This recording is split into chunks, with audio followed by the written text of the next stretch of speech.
Okay, I'm going to start it now.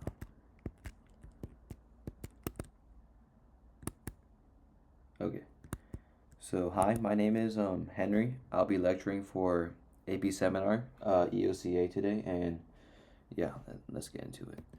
So about Five Hive, this review session was prepared by me as a part of Five Hive. Is led by Lance. Five Hive is a student-run initiative with 70 plus volunteers. Do check out our website. And if you want to contribute, just check out the document linked in the slides. Okay. So as a disclaimer, AP is a trademark registered by the College Board, which is not affiliated with and does not endorse this resource nor the 5.5 team. So yeah. So a quick overview of this lecture. So it's gonna be a bit on the shorter end, so it should take around 40 minutes. So we're gonna start. So we're gonna start with an overview of questions 1 through 3, and then we're gonna take like half an hour to practice or so. And you're gonna ask questions throughout the lecture. And other admin stuff is like, please be respectful, be engaged, etc. But yeah, if you have any questions, do drop them in the chat. Okay, so let's start with question 1 of the EOCA. So question 1 is all about trying to identify the author's argument, main idea, or thesis. And this gives you up to 3 points.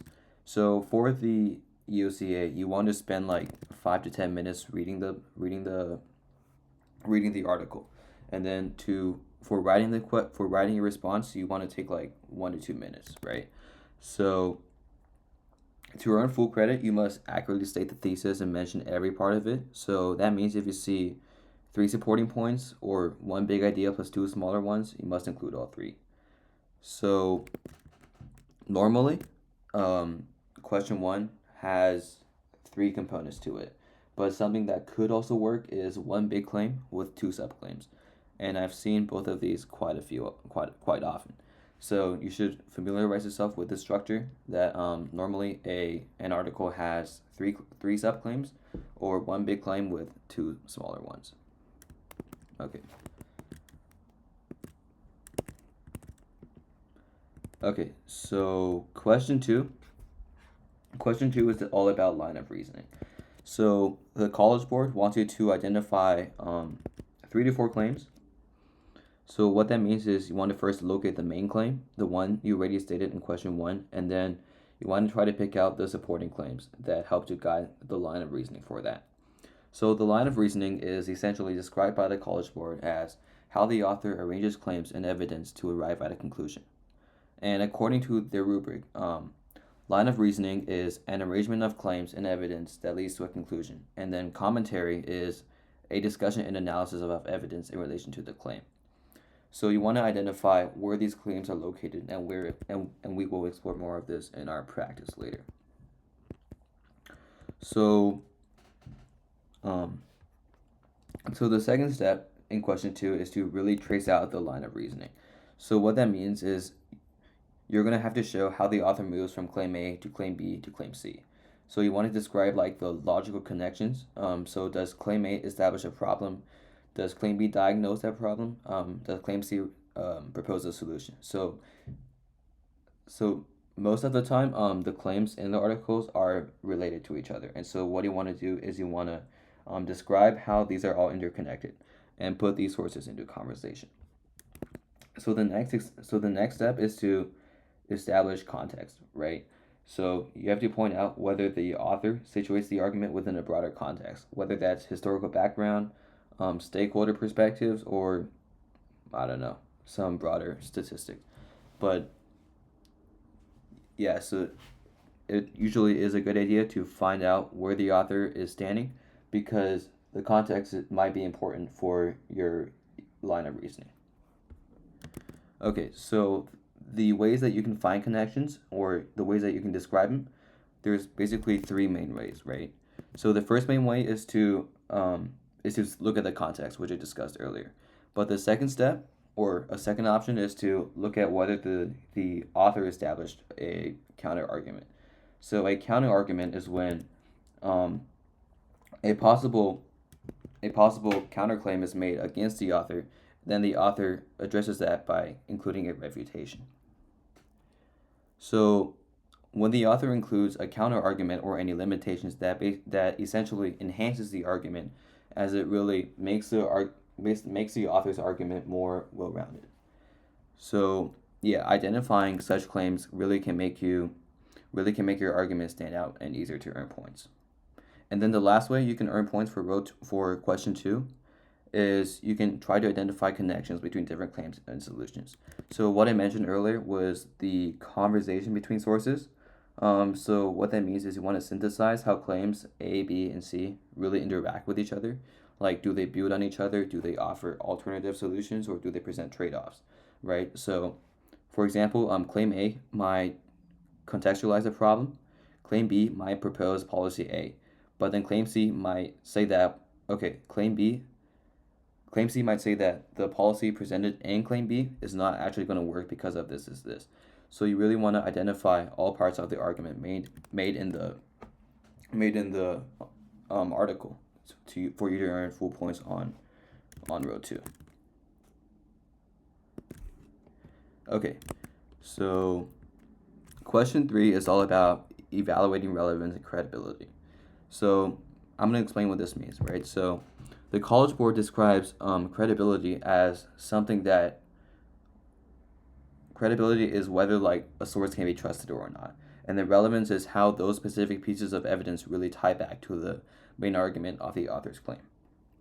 So for question 3, you want to discuss how relevant and how credible the evidence used by the author supports their claim or not. So the bigger part is about the relevance. So you don't want to just include credibility. You want to also include relevance. So the relevance is all about how well does the evidence support the author's argument. And you really want to identify 2 or 3 key factors of specific evidence that there's and see their strengths, their weaknesses, and then see how that really ties back in with your argument, because you want to see how relevant the evidence made are actually necessary to advance the author's argument or subclaim. And then you also want to evaluate specific pieces of evidence, and what I mean by that is you don't just want to say that, oh, it's a study, or oh, it's a statistic. You want to really go specific. Like if you say that the author cites a specific study from the Pew Research Center or whatever, like it should be specific. So credibility. So credibility is about author expertise, the publication it's in, and potential biases.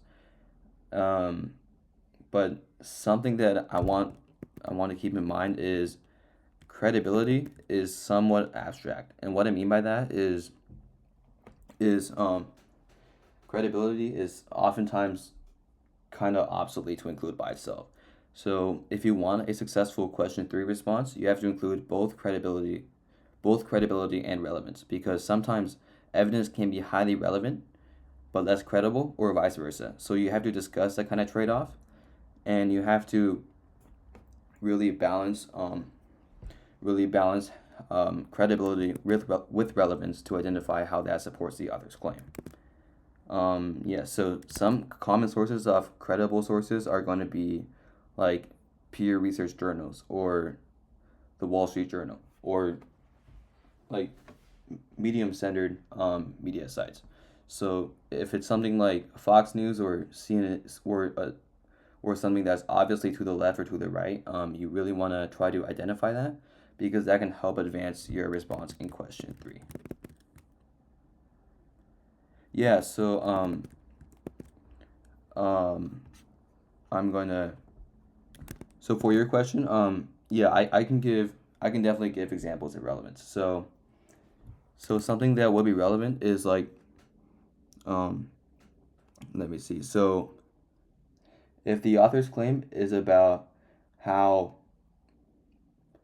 people like basketball, let's just say like the author's main claim is people like basketball, and then the author cites a study that says, oh, people who like basketball are often also going to be also going to be influenced to like other sports.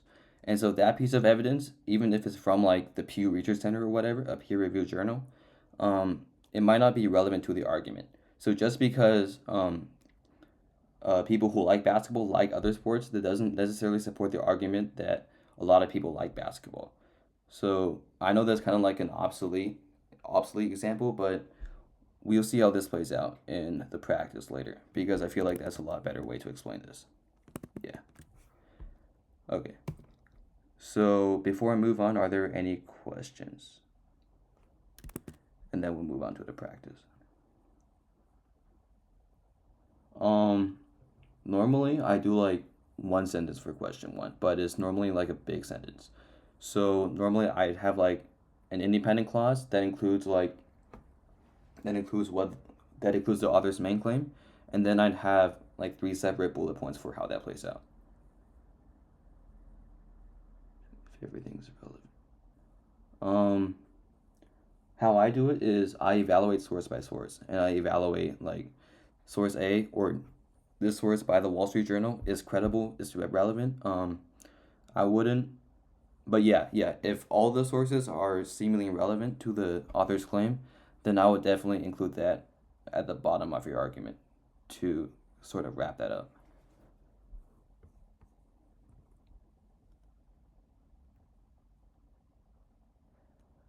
I don't think it matters.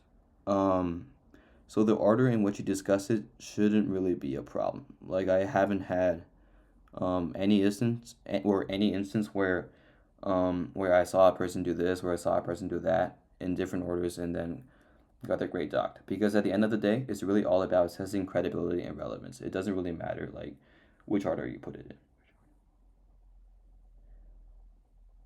Yeah, if the element is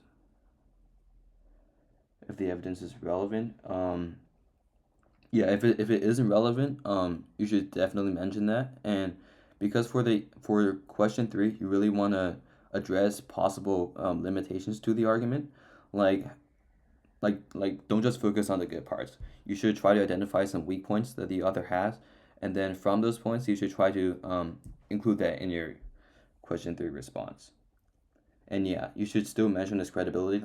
Like you could say, while so and so is relevant, or no, while so and so is credible, it ultimately doesn't support the argument because it's not relevant to the author's main claim of this, right? So that's something you want to do. Okay.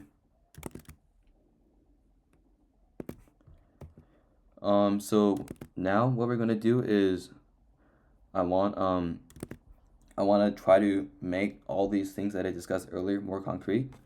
So if everyone could join me on this document, what I'll do is I'll give people like 5 minutes to read it, and then I'll um, try to answer any questions. I'll try to go over how I would break this down, and then yeah. So I posted the link in the chat for this channel. And yeah, that's what I want to do right now.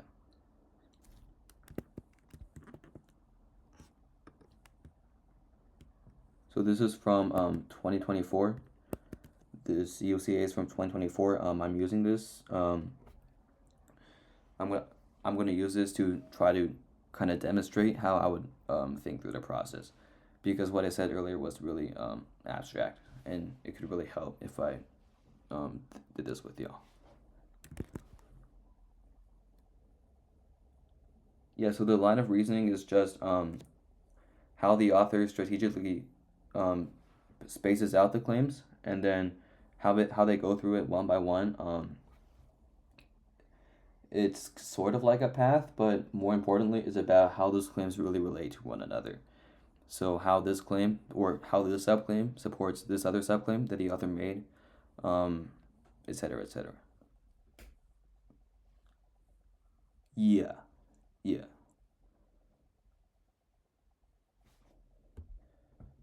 Oh, this is 2024 AP seminar, EOCA. If you can't access it, I have a direct link to it also.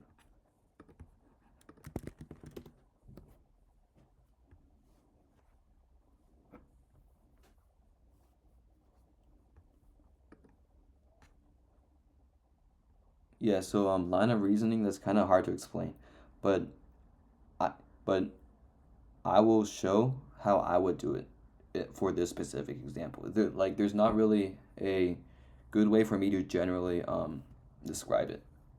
It's more so specific. Yeah.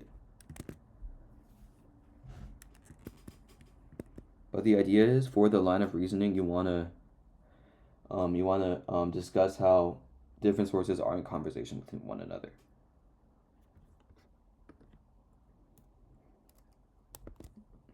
In like 2 minutes.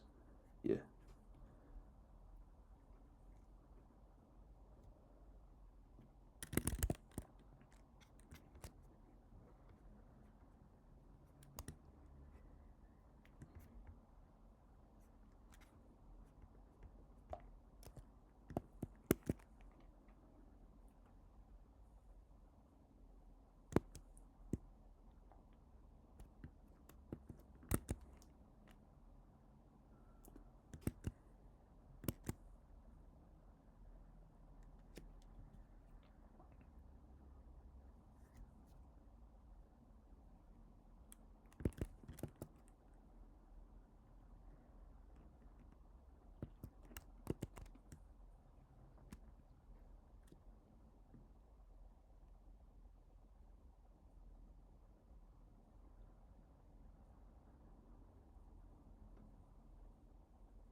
Okay, so hopefully that was enough time to just basically get yourself familiar with the article.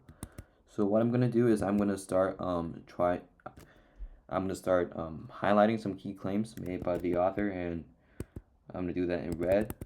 For the pieces of evidence that the author uses, I'm gonna do that in yellow. So I do this on the Blue Book app during my test, and I think it really helps to identify like where the author's common claims are.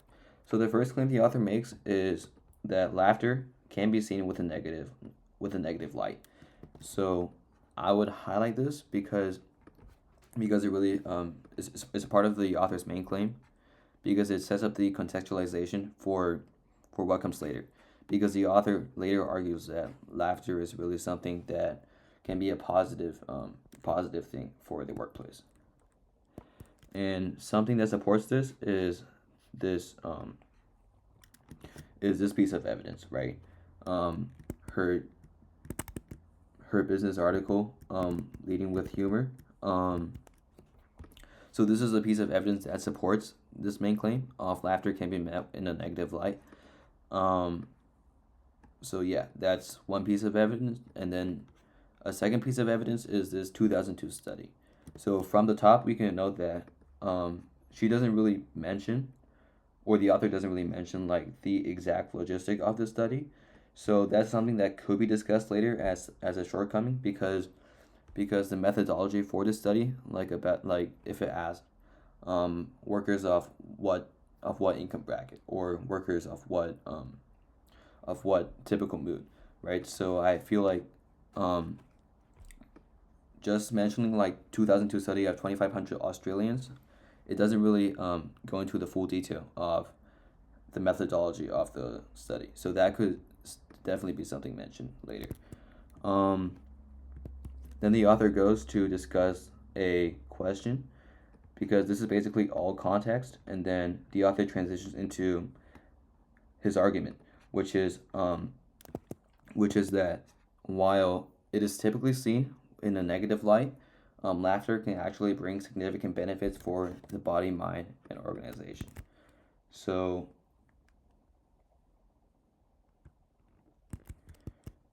yeah, and then sorry, 4 1 sources. That's how I've been doing it. I've been arguing credibility source by source. I don't think they've mentioned anywhere that that's not allowed. Yeah, for relevant, yeah, I think you could definitely do that. Um, Strong contextualization. I mean, the author kind of for questions 1 and 2, you don't really have to know like whether the contextualization was weak or not. I wouldn't argue that this is actually not that bad of a contextualization because it does really set up a typical view that is disagreed later in the article. So,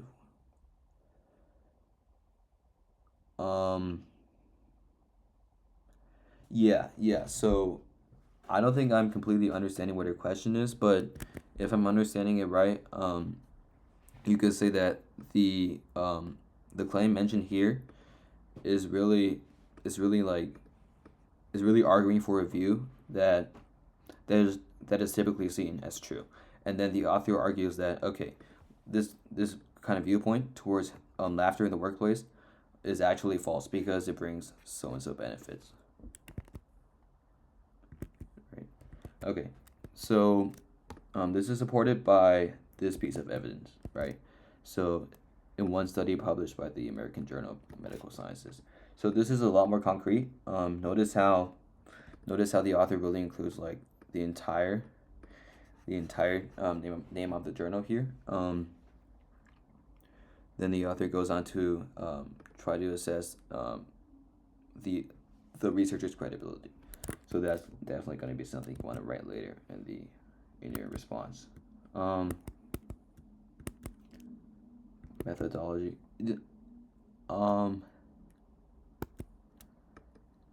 I mean, for this one over here, the methodology.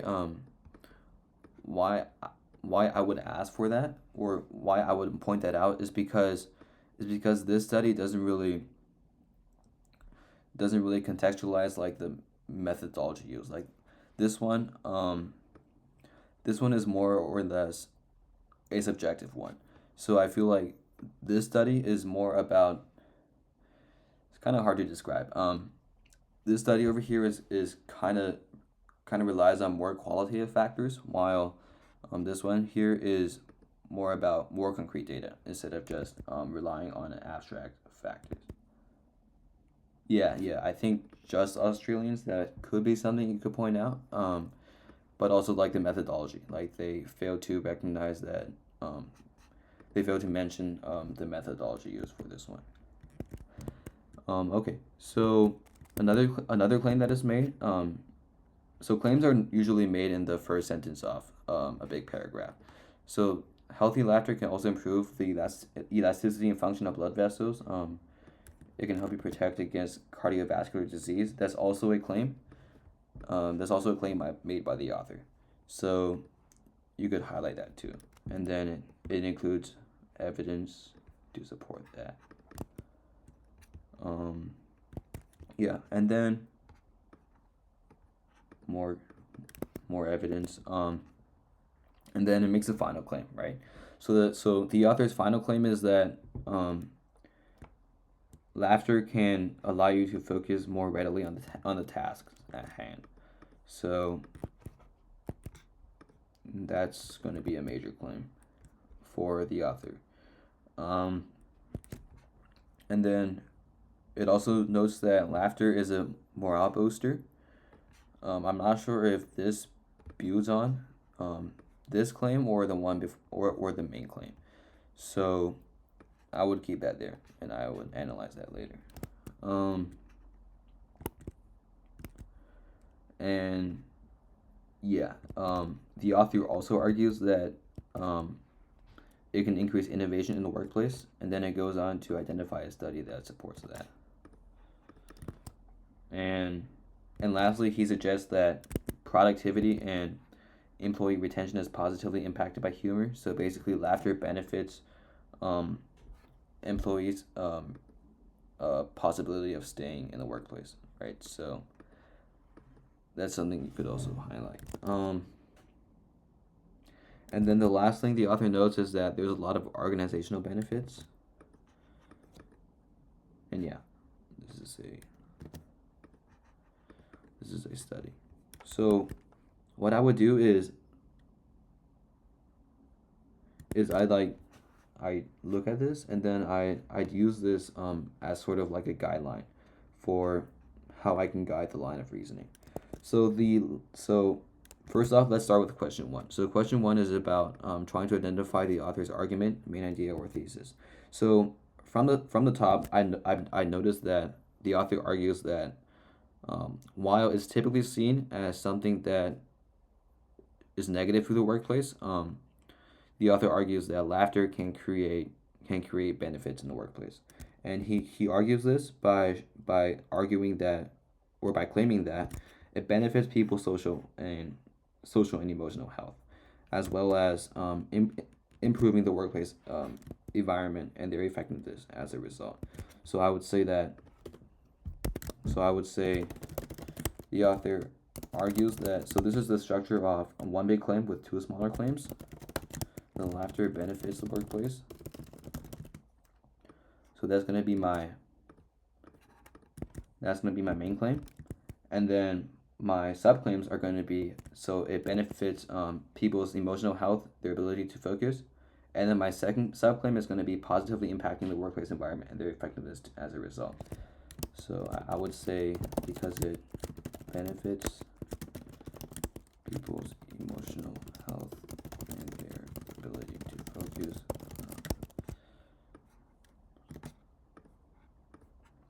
So this is one subclaim. Second subclaim is going to be positively impacting the workplace environment and their effect, and thus their effectiveness as a result. So that's something I would write for question one. Yeah, and then line of reasoning is about identifying the subclaims made in the article. So I would notice that the author first argues that the author first sets up the contextualization. The author that laughter is typically seen as unserious and detrimental to professionalism. And then so he sets up an argument, or he sets up a claim about a viewpoint that is later refuted in the article. And then he later argues that okay, it's actually possible to have both a committed workforce and one that has fun at the office. So what that means is that it's possible to have such an environment that's both fun and efficient. And then the author argues that having fun at work actually benefits the body and the mind and organization. So the author does this by noting that okay, it allows minds to focus, it is a guaranteed morale booster, and it can also increase innovation. So that's the author's third major point, is that having fun at work actually benefits the body, mind, and organization of a single person. And then the author, along with that, the author also argues that the laughter actually can improve, can bring health benefits, right? So health benefits, he mentions that it can improve so and so, and then that protects against cardiovascular disease. So that's something that could also be talked on.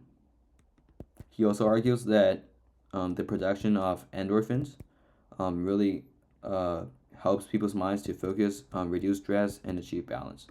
So he argues that here. So he says that it allows people to focus, reduce stress levels, and then be more peaceful. And then the author goes on to really establish a more general point about apart from being just in the workplace, or apart from being just the individual benefits, it also brings a benefit to the workplace as a whole. And so the author argues this by demonstrating that it's laughter in an organization is a guaranteed morale booster that can build trust in the workplace. So that's something you could talk about.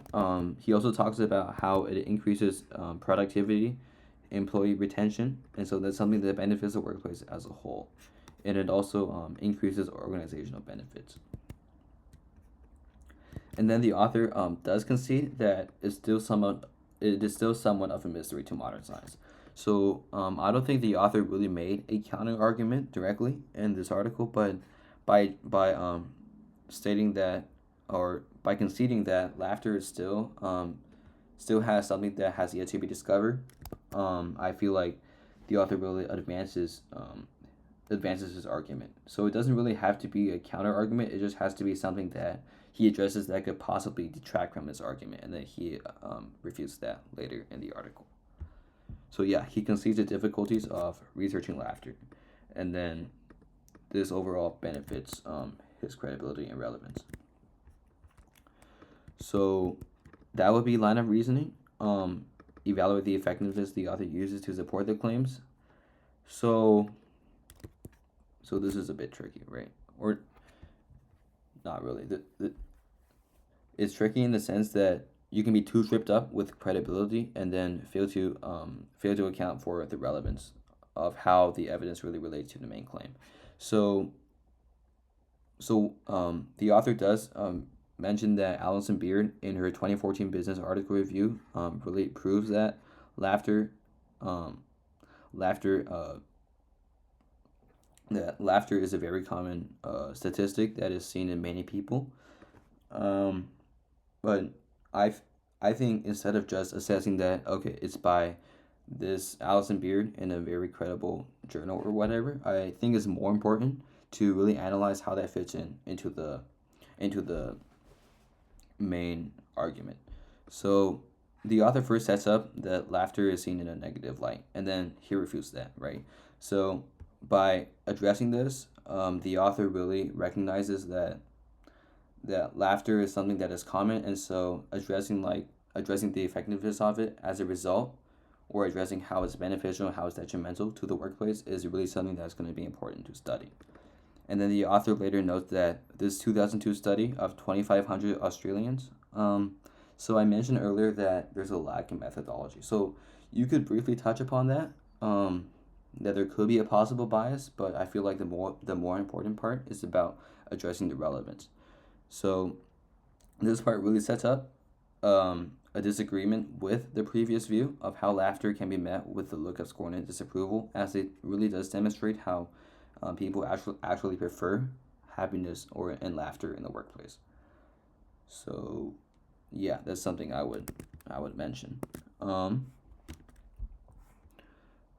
the next piece of evidence is in the American Journal of the Medical Sciences. So again, this should be a credible source. So I would definitely mention that, but again, the more important part is addressing how it's relevant to the article as a whole. So the author notes um, how laughter can bring significant benefits to the body, mind, and organization. And then he proves this by demonstrating, by using this study to show that laughter actually increases the body's ability to manufacture cortisol, and then this also helps to suppress immune function, as well as help the body to fight infection. So actually, this kind of supports more of this claim over here. But yeah, I would use this to really demonstrate how this supports the argument that, okay, healthy laughter can improve and help fight against cardiovascular disease and help improve health. So I would use that, and then I'd also touch upon how it was written by a credible author and published in a credible journal. But yeah, this is overall a credible source. It's both relevant and credible. I would mention that in your response to question 3. And then this part basically says the same thing. Laughter leads to increased blood flow, and then this helps people. This helps make people more readily active. So, yeah, that's something I would mention as well.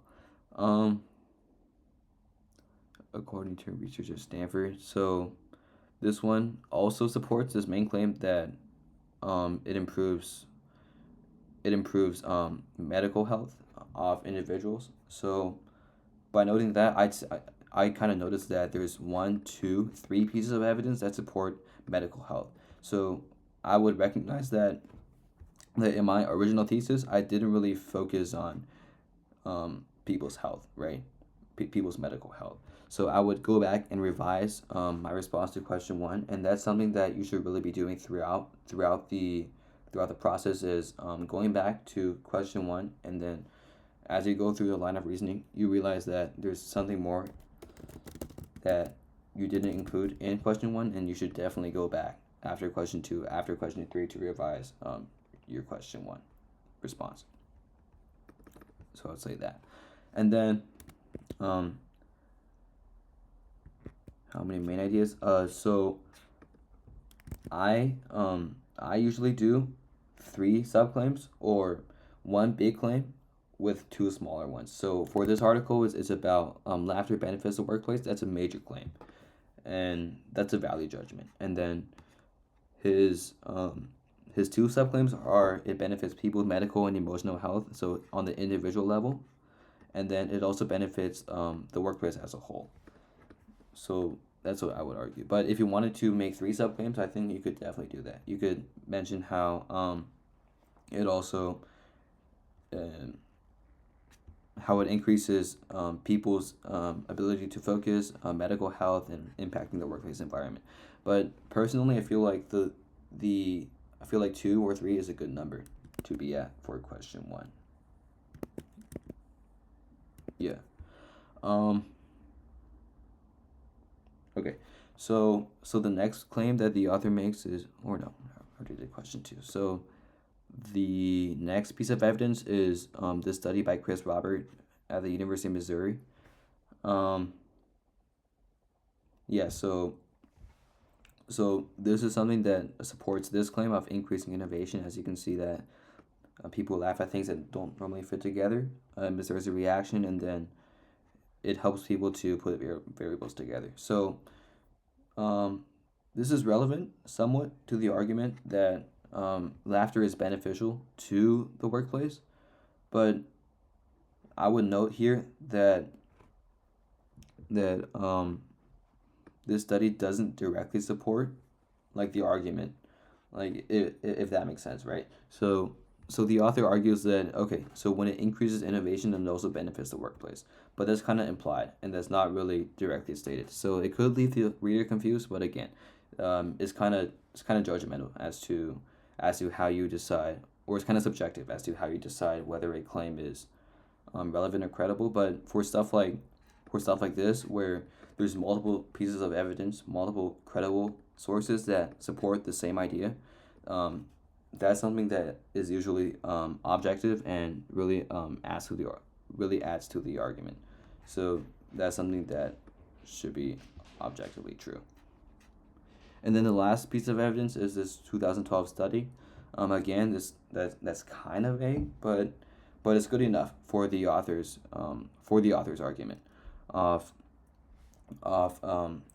laughter benefiting the workplace as a whole. So yeah, that's about all the evidence for this document. If a claim is outdated, doesn't make it irrelevant. I don't think that necessarily makes it not credible. I might address that, but I wouldn't focus too much on it. I would mainly address like its relevance to the article as a whole, instead of just focusing on the negative aspects of it. Yeah, it's linked on my slide. I'm also pasting it here so you can reference it. Oh, also for question 2, I did copy paste the line of reasoning from College Board, and so that's something that you could also reference later. But yeah, it basically says the same thing as I did. How it benefits people individual medical health. It benefits their emotional health, helps them focus. It also benefits the workplace as a whole. So basically the same claims. Yeah.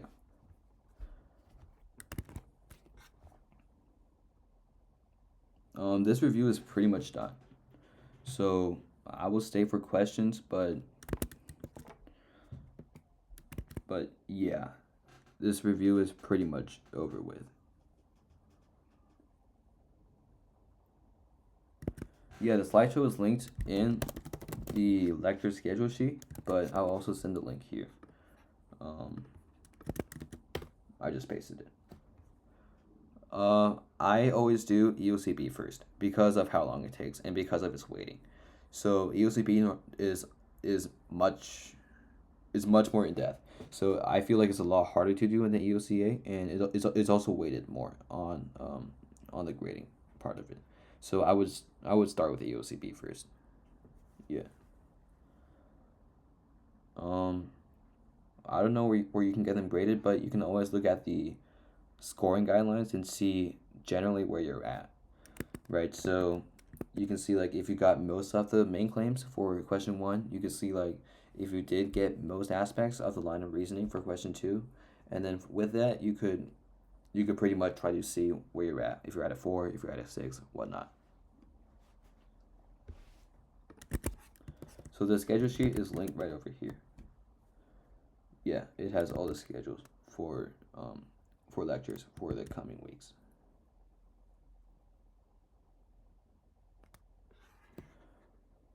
Yeah, I usually do question 1 first. I create a response for it, and then I talk about line of reasoning. So line of reasoning is where I spend most of my time on.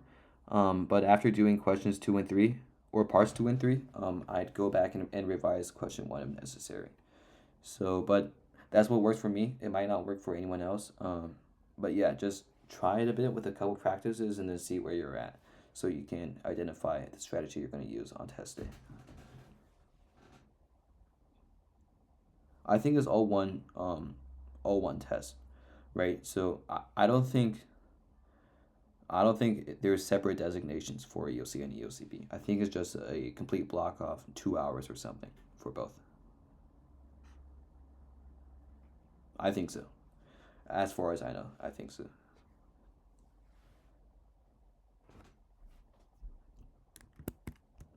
But yeah, I will stay for any questions, and if you wanna fill out the survey, it would be greatly appreciated. But yeah, that's it, and I'll stay for any questions if needed.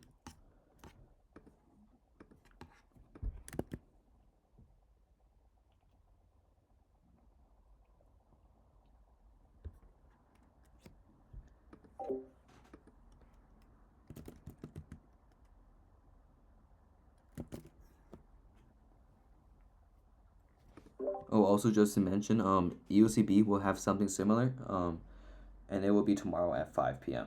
Pacific time. So, yeah. Evaluate credibility, relevance. So for the EOCA, we have here, I would really identify that, okay, so these pieces of evidence really do build on this main claim that it helps to improve medical health. So that would be an example of a relevant source because it really adds to the argument, or it really supports the subclaim that it benefits medical health, and that's a key component of what the author claims. Or question 3. Yeah, question 3 is about effectiveness. Again, you really want to focus on how relevant the argument is, and what I mean by that is how it adds to the article as a whole. So it might what it can do is it can support a subclaim, or it can directly advance the argument as a whole. So, for example, this one, Allison Beard, this sets up the contextualization for why the author argues this, because laughter is really a common thing for people to have. So that would be directly relevant to the article. Or a relevant piece of evidence can also support a subclaim, like increasing innovation, which is supported by this study, or increasing health, which is supported by this research at Stanford, these medical researchers, and this study. So yeah. Is there anything irrelevant here? I usually I haven't seen too many examples of irrelevant pieces of evidence for these articles. Like for the 10 EOCs I've done for my school, I think I've only seen like one or two pieces, or one or two occasions when it's irrelevant to the argument. But because these articles are mostly peer edited, and they usually won't be that bad. I don't think, but yeah, if there was evidence that was irrelevant, I would definitely mention that. Like if an evidence doesn't really add or subtract from the argument, that's something you want to mention. Oh, also, if the article doesn't have some sort of example of a counter argument or a concession that the author later refutes to, that's something you could also mention in question 3, because it's a critical part of the article. How many claims for question 2? You should try to do 3 to 4, but if you have time, do 4 to 5. But 3 to 5 is normally a good number to be at. Question 3 should use like you. I don't think you have to use different pieces of evidence for question 3, if I'm understanding your question correctly. So question 3 should you should try to address every single study. Like this one has 1, 2, 3, 4, 5, 6, 7. So this one has 7 pieces of evidence. And usually evidence doesn't really take that long to write, but line of reasoning should be what consumes your time the most. Yeah, this would be on the YouTube.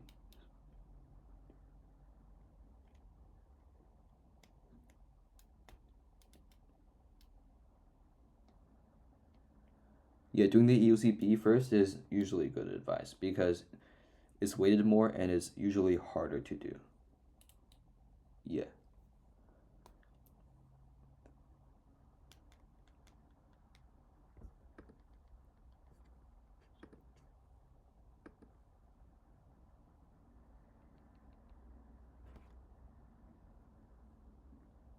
If the author doesn't provide effective evidence, so ineffective evidence, I don't know.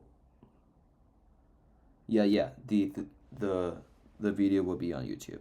But yeah, if the author doesn't provide effective evidence, question 3. So I would say that so and so is irrelevant because it doesn't include relevant aspects to the main claim or to the subclaim. So I'm not exactly sure what you're asking by that, by formatting.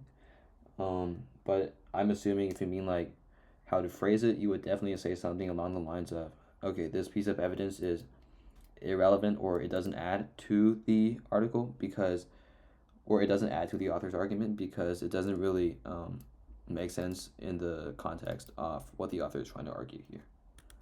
So something like that. But yeah.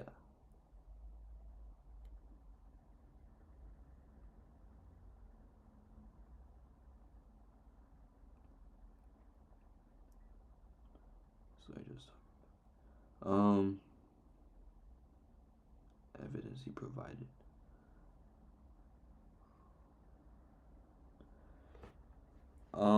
For question 3, for question 3 you should briefly touch upon what the source says, but the main focus of question 3 is about assessing relevance and credibility. So maybe in your commentary you want to include some more information about it. That's fine, but yeah, I feel like that would be a good way to approach it.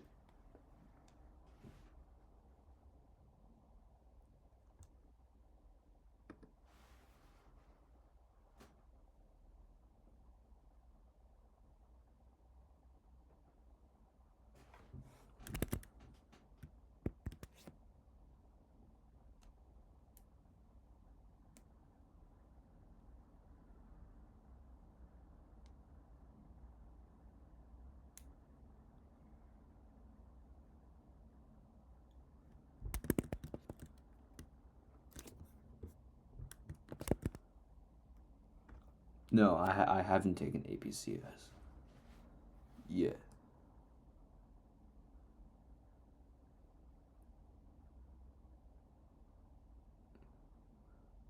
Oh, I'd recommend you look at the. Actually, I don't think it really matters because my sessions are recorded. I don't know if the CSP lectures are recorded, but for seminar EOCB, it's kind of important. But again, I don't really know like what's included in EOCB or not, or what's included in CSP or not. So live questions. For live questions, it might be a good idea to go to the EOCB lecture, but just because of like how abstract it is to really describe an argument or to appropriately make a good argument. But if CSP is something that you feel like is also really obsolete, you should go to that. Also, if you need it, I always have my TMs open. So if you have any questions, just feel free to ask. Yeah, just feel free to ask.